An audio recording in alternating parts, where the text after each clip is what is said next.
sis. So the tea for today is in Genesis chapter 22, verses 1 through 6.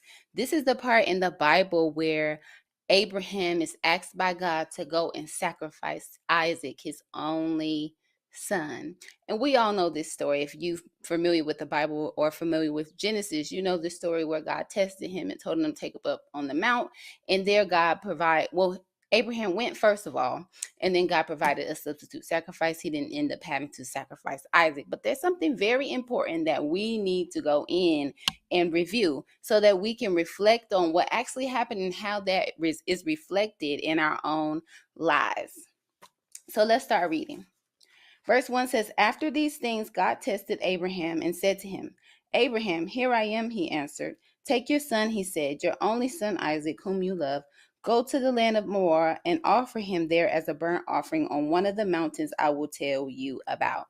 So God is asking him to sacrifice his most precious thing. And keep in mind that Abraham and Sarah waited so long for this baby that God promised him. And now God is asking him to sacrifice him.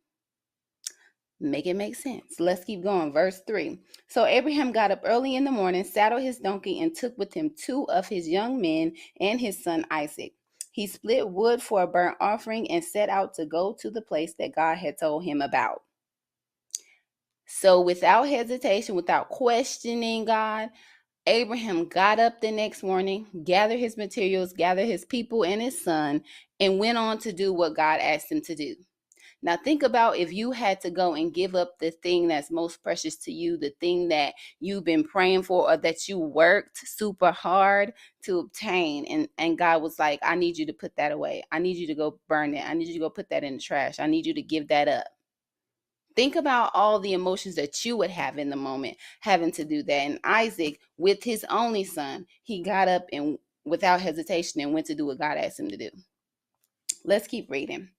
Verse 4 says, "On the third day, Abraham looked up and saw the place in the distance. Then Abraham said to his young men, 'Stay there with the donkey. The boy and I will go over there to worship, and then we will come back to you.'" Now, this is the point where I want us to rest. I want us to rest here because we need to take note that it took Abraham 3 days to get to that mountain, get to that place of sacrifice. Now let's sip tea right here. Let's sip tea right here.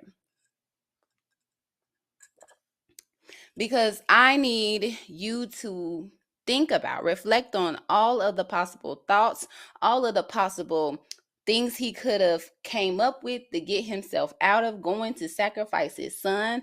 I need you to think about all of the things that God has asked you to do in the waiting period where you've put it down or you got discouraged or you have delayed it because you overthunk it. In those 3 days, that journey of 3 days, Abraham stayed committed to the vision, or not the vision, the assignment that God had given him. The instruction God had given him. He said, "Go to the mount and go there and sacrifice your son." And it took him 3 days to get there. So think about all the projects that you started or all of the relationships that you've been in. I'm talking to me, that got hard. And you were like, "All right, I'm good. It ain't gonna work out." Those 3 days, for a lot of us, we would have turned around and told God to go get somebody else to do it.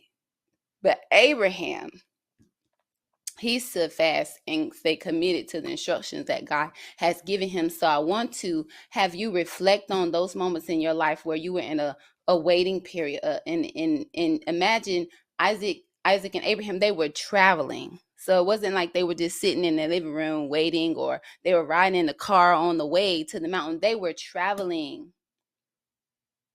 So imagine the wear and tear on their body. He had plenty of reason in his own flesh to say, "Nah, get somebody else to do it." But he went anyway. So I want you to be encouraged by that, as Abraham withheld nothing from God. Nothing. He withheld nothing from God. And even had 3 days to back out of it. He went anyway. He went anyway. So that's the tea for today, sis. I want to encourage you to go anyway. I want you to go anyway and go without wavering, go without overthinking it, go without letting fear take captive of your thoughts in your mind. Don't allow fear to take control of the vision that God has given you, because it will work. And the work that you put in through your 3-day period will not be in vain, because God doesn't waste anything. He is not a wasteful God. He's not a God of lack. You lack nothing. And with Jesus as your shepherd, you have everything you need.